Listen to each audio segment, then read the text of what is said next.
And I just want to start by giving a shout out to Jane, who has been making things run so smoothly these past few weeks as our tech host on many of these meetings, the trainer of the tech hosts on the meetings when other people are tech hosting. She's been coordinating all kinds of new things that are going on behind the scenes, and they're really helping and supporting me. So I'm really grateful, and it's thanks to Jane that we're able to keep going in spite of my own health issues. So thank you to Jane. And we have an enormous team of people who are doing all kinds of magical, wonderful things behind the scenes. So I just want to acknowledge all of you.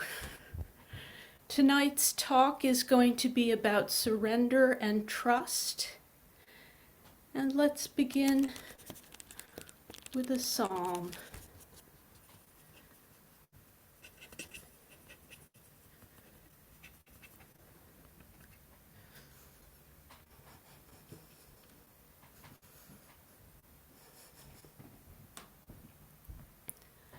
How long will this pain go on, Lord?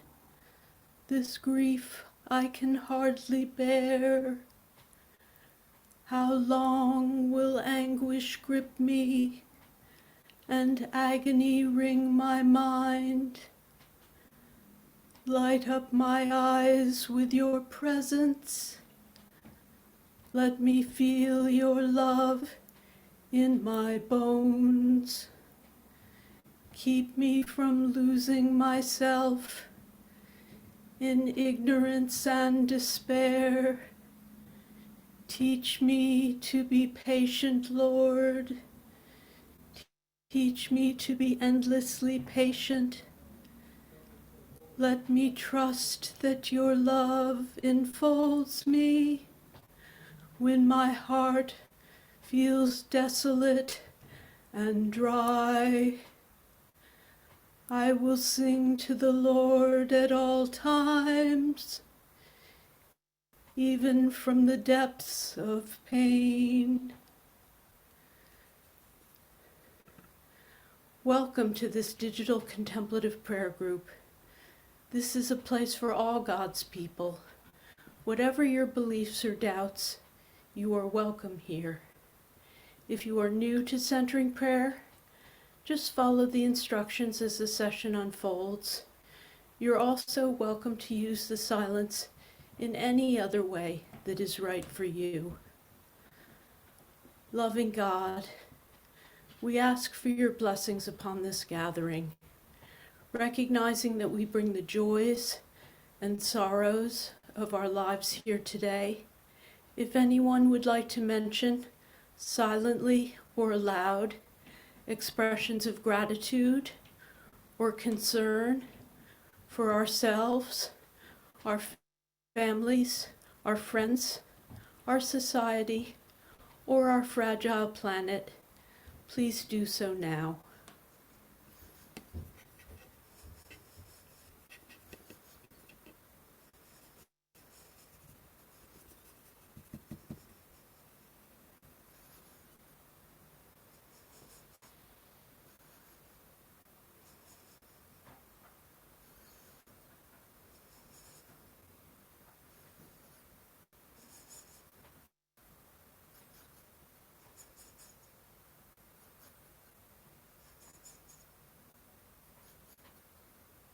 God, we trust that you hear our prayers, silent or spoken, wordless or in words.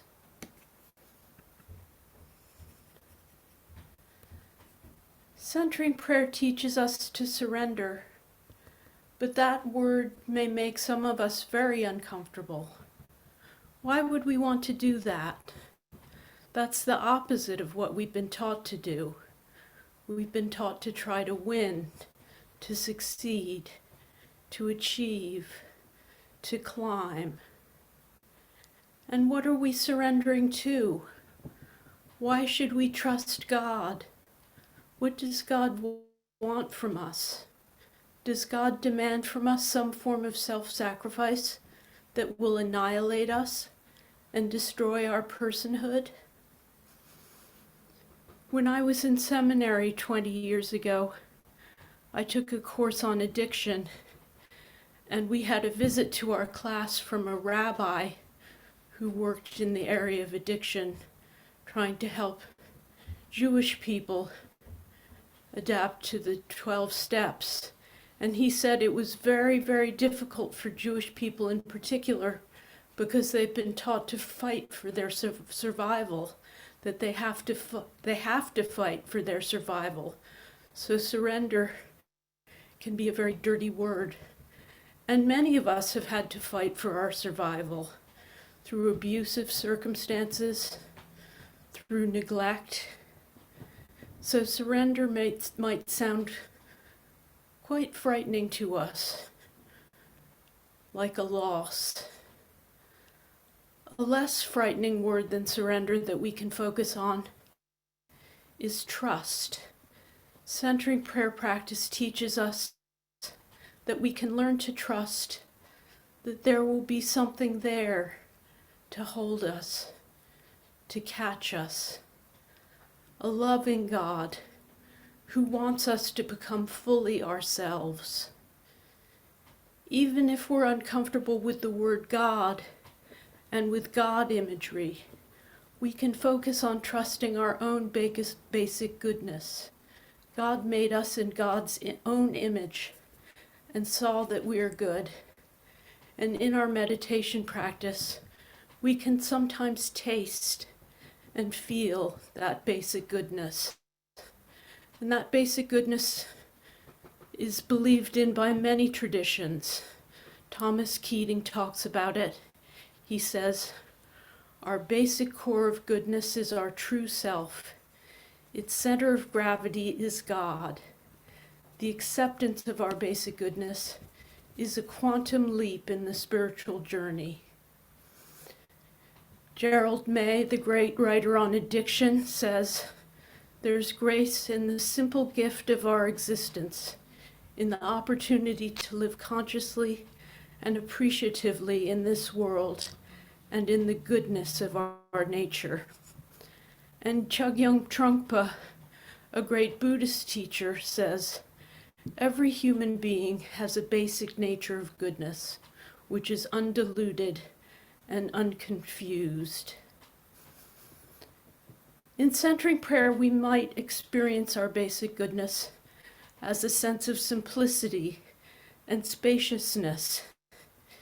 Even when we don't have a strong sense of God's presence, our centering prayer practice can teach us to feel a trust of the center that grounds us, that we can come back to without understanding or knowing what it is.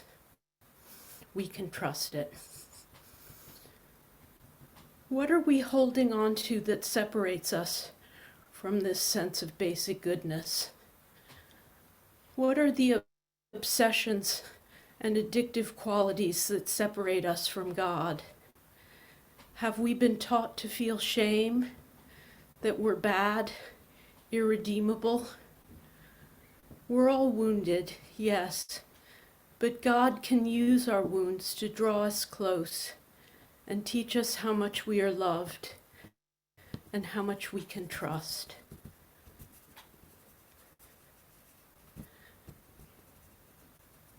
What do you need from God in order to trust? What do you need God to be like in order to trust? What is the difference between a God you are afraid to surrender to and the God you can trust? What might you need to do to change or adjust your image of God in order to believe that God is trustworthy? Can you take a moment now to feel what a trustworthy God would feel like? A God who is always there, loving you, ready to catch you when you fall, to love you no matter how you are.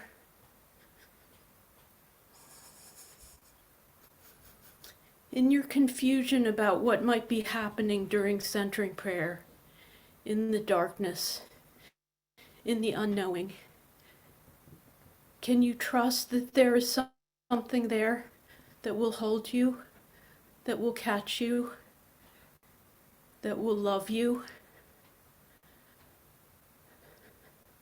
Trust in what is arising in your prayer and say yes to that trustworthy, mysterious, grounding presence. So now I invite you to take your posture, sit with your back straight and your body flowing out from your spine. And just notice your body, how it feels to be in your body tonight. Is there anything you'd like to breathe deeply into, or give a little wiggle or a shake or a little adjustment to let go of it and be comfortable, natural, relaxed during the time of prayer, alert but not rigid? And just notice how you feel emotionally, what residue of the day might be left over. Just touch that very gently with your attention. You can let it be there, or you can gently let go of it if that's easy for you to do. And how does it feel to be part of this digital community of prayer, connected with everyone else in our group, maybe even those who aren't present to us on the screen tonight? And then take a moment to notice who God is for you right now, and touch that sense of trust if you were able to find it. A sense of trust in God's presence. In some way God has been present to you in your life, in your own basic goodness, in the feeling of how this prayer practice supports you and connects you.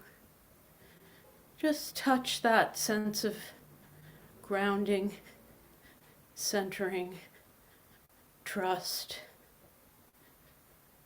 and then let go of it. You don't need to think about it during the prayer session for it to be there. And if you'd like, you can allow your sacred word to rise up from within you like a bell, a silent bell calling you to prayer. Or you can ever so gently touch your breath as it moves through your body with your attention, just reminding yourself that your sacred symbol is there when you need it, whenever you are engaged with your thoughts, distracted by them. Your symbol is there to help you. You can ever so gently touch it with your attention to bring yourself back to prayer and disengage yourself from your thoughts. Loving God, help us to trust that we are held in your loving embrace.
For our Lectio Divina tonight, the reading is from Stephen Charleston.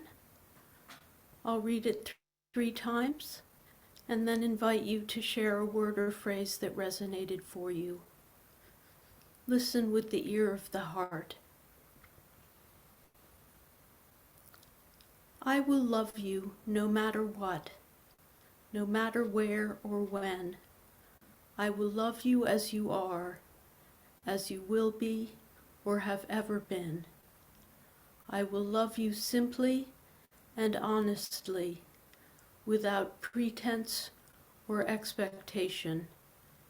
I will love you when I listen to what you say, seeking to know your mind, to hear your heart, to never turn away.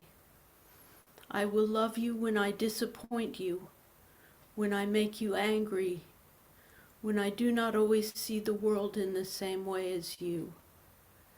I will love you and never give up on loving you, and only hope you will love me that way too. So speaks the Spirit of love to each of us in this and 1,000 ways, offering love unconditioned, enduring through all our days.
I will love you no matter what, no matter where or when.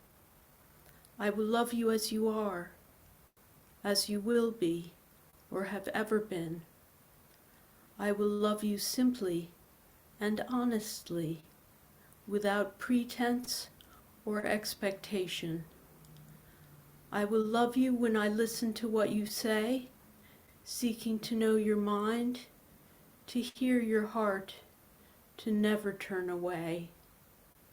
I will love you when I disappoint you, when I make you angry, when I do not always see the world in the same way as you. I will love you and never give up on loving you, and only hope you will love me that way too.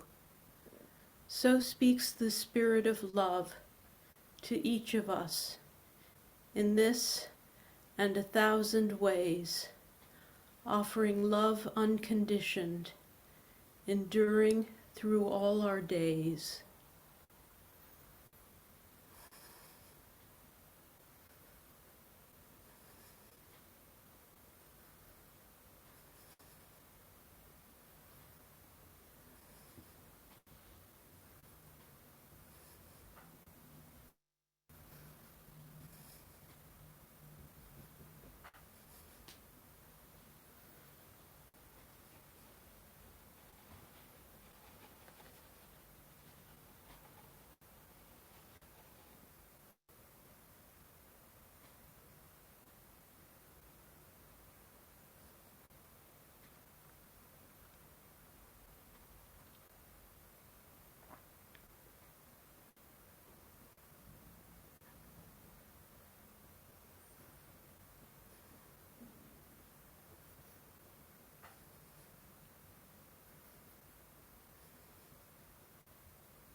I will love you no matter what, no matter where or when. I will love you as you are, as you will be or have ever been. I will love you simply and honestly, without pretense or expectation. I will love you when I listen to what you say, seeking to know your mind, to hear your heart, to never turn away. I will love you when I disappoint you, when I make you angry, when I do not always see the world in the same way as you. I will love you and never give up on loving you, and only hope you will love me that way too. So speaks the Spirit of love to each of us in this and 1,000 ways, offering love unconditioned, enduring through all our days.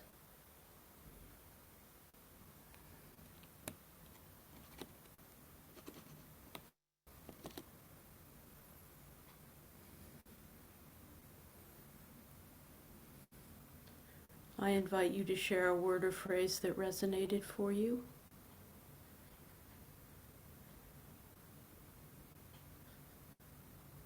Without Enduring. pretense or expectation.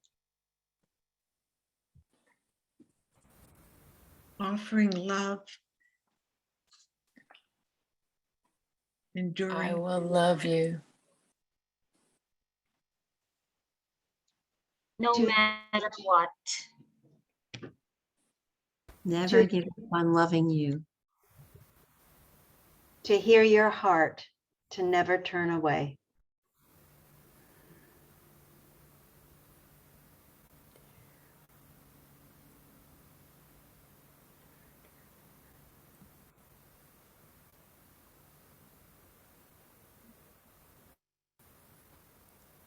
Let's close by praying together a new prayer. This is a new interpretation of the Lord's Prayer by David Frenette. Our source, existing beyond time, though uncontained by images, sacred are your names. Unity is here. Your path be done in this world as it is beyond time. Give us this day appreciation of your every gift, and heal us, forgive us, as we are a healing, forgiving presence to others. And when challenges come, help us find you consciously, freeing us from encountering death, suffering, and evil outside you. For you are the generative source of this universe, its laws, and life itself, now and forever. So be it. Let it be.